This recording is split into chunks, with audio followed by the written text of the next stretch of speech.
नेकपा एमाले यसपालि अर्ली महाधिवेशनको रूपमा आफ्नो कार्यकालको 5 वर्ष पूरा अवधि नपुग्दै 4 वर्षमा नै हाम्रो अध्यक्ष केपी शर्मा ओलीज्यूले महाधिवेशनको घोषणा गर्नुभएको छ। मङ्सिर 27, 28 र 29 गते महाधिवेशन हुँदैछ।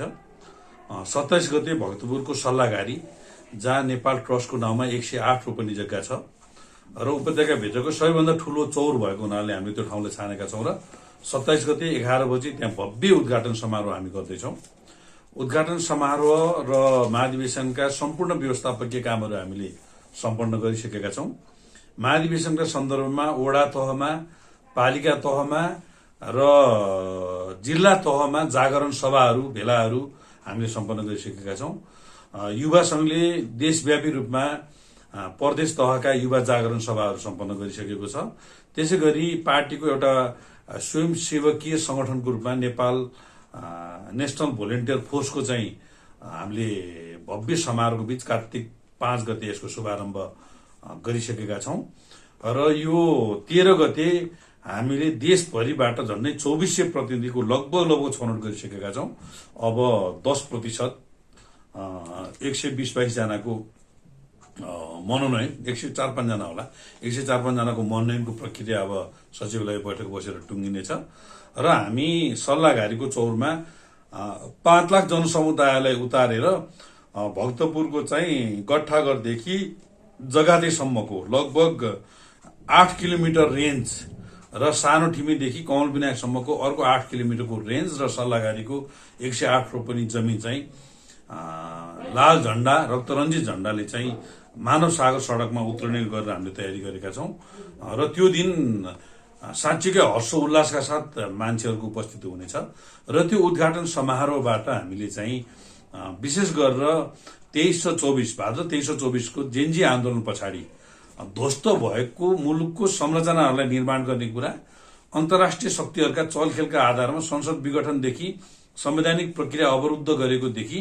अवैधानिक सरकार निर्माणको देखि जे निरङ्कुशताका हरकतहरू यो दौरानमा भए त्यसलाई सच्याउने र कोर्स करेक्सनको दिशामा लैजाने एउटा म्यान्डेट पनि त्यो जनसभाले दिन्छ भन्ने मलाई लाग्छ र हामी नेकपा एमालेको जनताको बहुदलीय जनवादको मार्गदर्शन र मार्क्सवाद र लेनिनवादको चाहिने एउटा सैद्धान्तिक अवधारणामा समाजवाद उन्मुख अर्थतन्त्र र समृद्ध नेपाल र सुखी नेपालीको जुन अहिवारा हाम्रो काँधमा जुन बोकेका छौँ हामीले त्यो कार्यनीतिक अभियानका साथ हामी अगाडि बढ्छौँ र कमरेड केपी शर्मा ओलीज्यूलाई नै फेरि एकपटक अध्यक्षको रूपमा सर्वसम्मत ढङ्गले बनाउने हामीले महाधिवेशन सम्पन्न गर्ने एउटा प्रयत्न पनि गरिरहेका छौँ।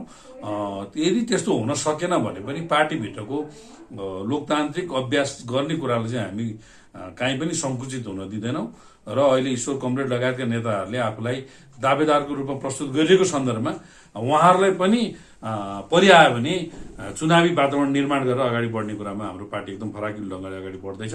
यसरी महाधिवेशनका जनपरिचालन, स्वयंसेवक परिचालन, हामी उद्घाटन समारोहमा 10,000 स्वयंसेवक परिचालन गर्छौँ भने हामी चाहिँ नि लगभग 500 जति चाहिँ एउटा बोनाफाइट स्वयंसेवक, तालिम प्राप्त स्वयंसेवक हामी परिचालन गर्छौँ र हामीले राष्ट्रिय सभा गृहमा 25 गते स्वयंसेवकहरूको तालिमको पनि आयोजना गरेका छौँ। अब देशव्यापी रूपमा 25-30 हजार साथीहरू अहिले काठमाडौँ आइसक्नु भएको छ। अब यो सरकार चाहिँ हाम्रो यो कार्यक्रमदेखि अत्तालिएर केपी शर्मा ओलीज्यूलाई चाहिँ बयान दिनेदेखि लिएर गिरफ्तार गर्नेदेखि लिएर विभिन्न मिडियाबाजी, मिडिया ट्रायल पनि गरिएको छ। त्यसै गरी पश्चिम तर्फबाट आउने हाम्रा प्रतिनिधिहरू र हाम्रा चाहिँ सहभागीहरूलाई रोक्नको निमित्त नागढुङ्गामा उसले चाहिँ 25 गतेदेखि 10 बजेदेखि 5 बजेसम्म सडक बन्द गर्ने एउटा कुलमान्छीको षड्यन्त्रपूर्ण योजना पनि आएको छ। म सरकारलाई अनुरोध गर्न चाहन्छु यो महाधिवेशनका दौरानमा यस्ता कुनै पनि हरकत गरेर एमालेलाई जिस्काउने काम नगर्नु होला। एमालेलाई जिस्काउने हरकत गर्नुभयो भने एमालेका देशभरिका कार्यकर्ता सडकमा उत्रनेछन्।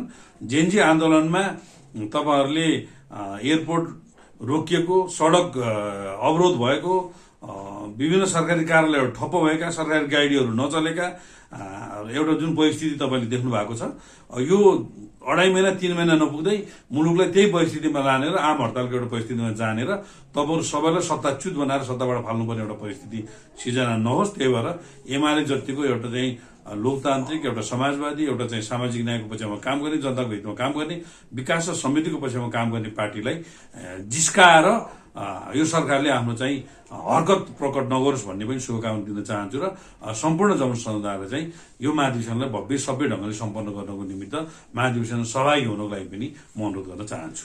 हामीले गट्टाघरदेखि राधे राधेसम्मका एरियामा मात्रै गाडी आउन दिनेछौँ। त्योभन्दा यता हाम्रो जुलुस चाहिने एउटा र्यालीमा परिणत भएर पद मार्गसहित आउनेछ। सकेसम्म हामी हाइवेलाई कन्ट्रोल नगरिकन, हाइवेमा अवरोध नगरिकन सर्भिस ट्र्याकबाट नै जुलुस ल्याउने प्रयत्न गर्छौँ।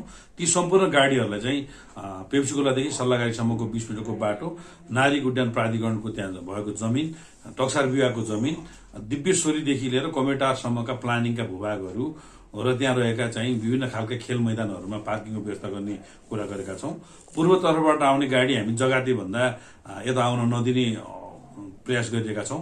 जगातेदेखि सूर्यविना खण्डको निर्माणाधीन सडकको सर्भिस ट्र्याकहरू पनि हामी बनाउँदैछौँ र नेपाल प्रहरी, सशस्त्र प्रहरी, हाम्रो भोलिन्टियर दस्ता सहित चाहिँ सुरक्षा प्रबन्धलाई चाहिँ हामीले निकै व्यवस्थित गरेका छौँ र यसपालि यो महाधिवेशन चाहिँ साँच्चीकै हेर्न लायक हुन्छ। हाम्रो मञ्चमा पनि हामीले 5 तौलो मन्दिर र चाङनारायणको मन्दिरको एउटा झलकको आउने ढङ्गले मञ्चको तयारी गर्छौँ। 5 तौलो मन्दिरमा बसेर चाङनारायणको मन्दिरको प्राङ्गणबाट बोलेको जस्तो देखाउने गरेर होइन, झन्डै चाहिँ नि 1800 वर्ष पुरानो चाहिँ हाम्रो भक्तपुरको चाहिँ एउटा चाङनारायणको एउटा इतिहास जो छ, लिच्छवीकालीन इतिहास, त्यो इतिहासलाई झल्कने गरेर हामी उद्घाटन समारोहको भव्यता पनि त्यो ढङ्गले दिन्छौँ र हामी सबै पाटोमा चाहिँ यो महाधिवेशनलाई व्यवस्थित ढङ्गले तयारी गरेका छौँ।